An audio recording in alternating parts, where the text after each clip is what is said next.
something I've realized that really kind of caught me off guard is how many people spend more money on shit than they can afford.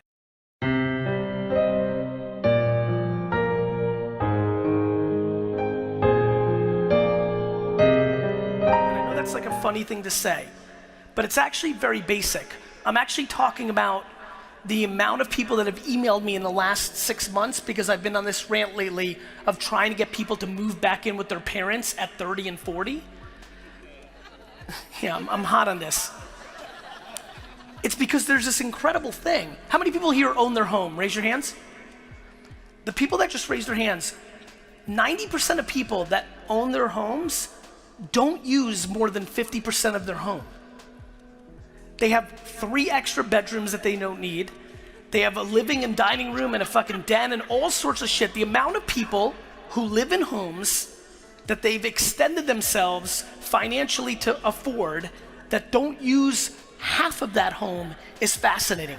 The amount of people who are in debt so they can drive a car that has a logo on it that makes them feel better because that's keeping up with the Joneses or other people's judgment is fascinating to me. What I didn't realize was the fact that 35% of this audience wants their side hustle to be their careers, but the reason they can't is because they can't quit their job because they need their job to pay for dumb shit to impress people they fucking hate.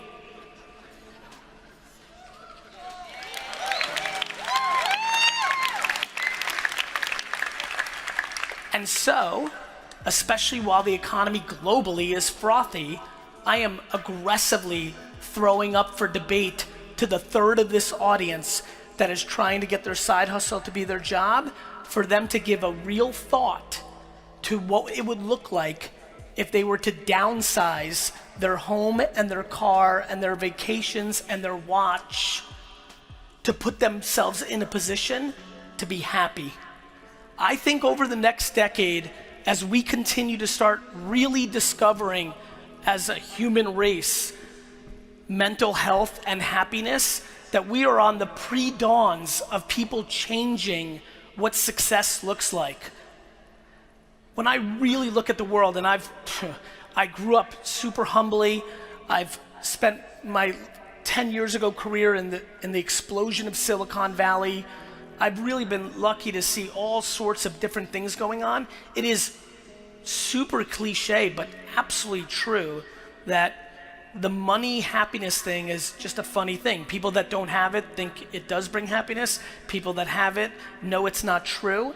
And when you really look at suicide data and things, depression data, it's fascinating who struggles with it. I really do believe as we become dramatically more thoughtful about happiness versus money, that a lot of people are gonna start really looking at the things they amass and how much that is a choker to their happiness. And so what really excites me right now is how frothy the economy is globally.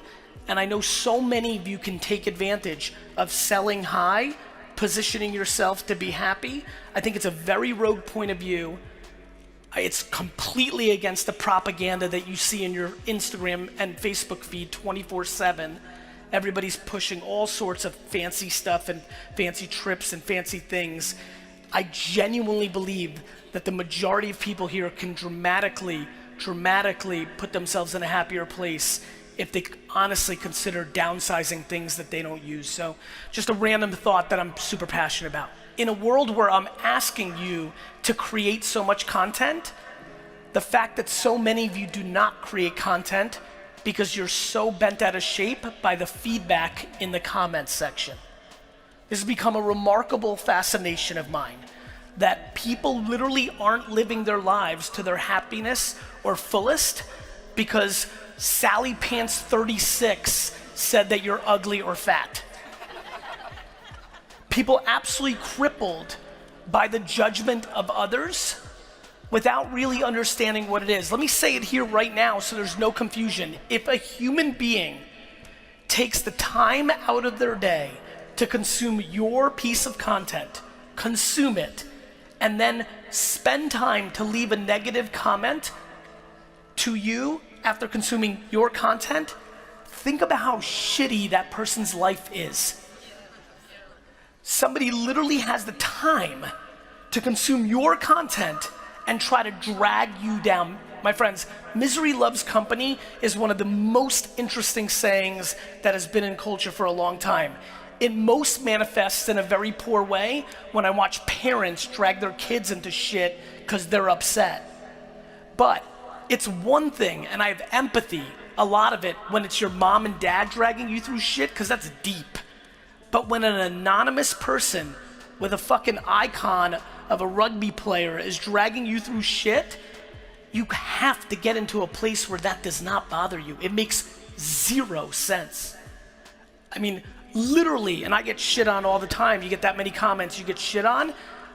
When I see it, it's the only, I mean, I don't feel bad for me. I genuinely feel bad for them. I'm fascinated. I've never in my life taken the time to consume somebody's content and then shit on them. It makes absolutely no sense. So please, if you're one of these individuals, and there are a lot of you in this audience that are not producing content because you're worried about the judgment. You know how many people email me, Gary, but I have to put on makeup. Why? Because your grandma told you when you were 7? But Gary, the lighting, why? You don't like the bags under your eyes? Good news, everybody has bags under their eyes.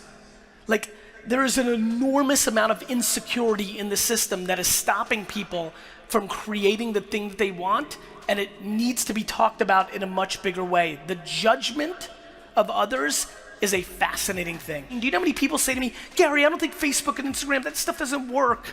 Yet in the other mouth, during that same dinner, all they talk about is how social media is fucking up the government or countries or the world. Literally, you're telling me that Facebook's powerful enough to change the global world and governments, but it's not powerful enough to sell some of your t-shirts or your landscaping business services? My friends, take it for what it is. We are all obnoxiously fortunate to be living through this era right now. What this era is, just to quantify it, is we are now at the maturity of the internet. The internet now is at scale. We all live there. It is real. It's not what I grew up with, which it was coming. It is here. It is at scale. And the reality of the situation is, how many people, one more time, with side hustles? Raise your hands. Everyone. Stand up again. Side hustle to turn into your business. I need this because this is the point. Side hustle to turn into your business. I just need every single person that's standing to understand one thing. Your grandparents couldn't even dream to turn a side hustle into their business because the internet didn't fucking exist. They just had to eat shit and live their life and put food on the table and a roof over their head and then fucking die. I'm being serious. We are so outlandishly fortunate to have this era, and what everybody's doing is spending all their time deploying cynicism and looking at the things that are negative about it without realizing it is the full empowerment to whatever you want if you're willing to be a practitioner and actually learn this shit and execute it. This era will go away. Many of you follow me know I'm all focused on voice and Alexa and all this. It's all gonna happen. Shit changes. Whether it's blockchain or AR or VR or voice, this internet era, this golden era as we stand here today will go away. And then, for the same reason that I didn't make any fucking videos for 5 years because I had nothing to say, there won't be a great deal like influencers and Instagram and Facebook. And you will deploy regret because you've heard me pound it down your throat and you did nothing about it. So please, Melbourne, do me a fucking favor on my 37 fucking hour flight to get here. Please make this event, this talk, the time that you actually go home and start fucking executing. Because I'll be very honest with you, I'm fucking tired of the 1,000 emails every week that I get that are the same exact thing, titled, I don't know why it took me 4.5 years of listening to the same shit to finally do it, but I'm really glad I did, because in the last 7 months I made $80,000, and before I used to be $40,000 in debt.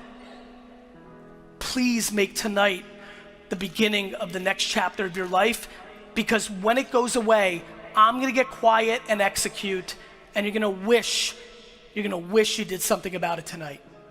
Thank you.